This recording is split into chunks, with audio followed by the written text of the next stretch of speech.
Здравейте хора, днес ще ви покажа какво правя преди да почна моя бъдещ малък бизнес.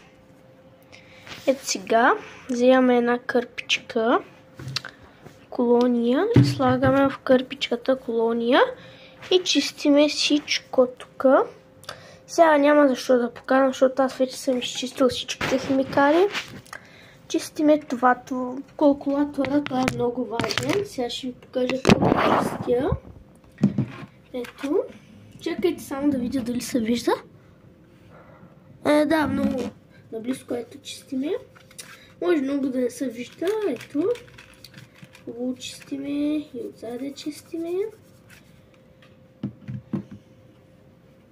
Ръцете съм си ги изчистил. Ето мишката, която също е много използваема. И чистиме. Ето принтера ми. И него го изчистваме хубавичко.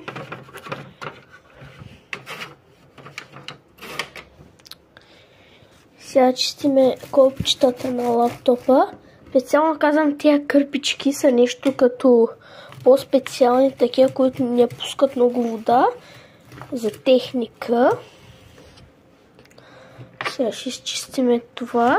Чакайте, ето ще да ви покажа. Ето чистиме. И всичко чистиме тук.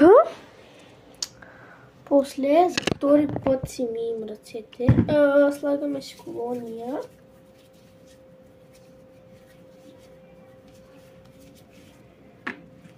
Ето затваряме колонията.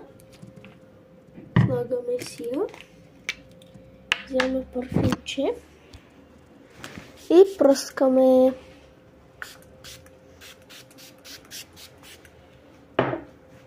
Така хубавичко да мирише. И аз започвам работа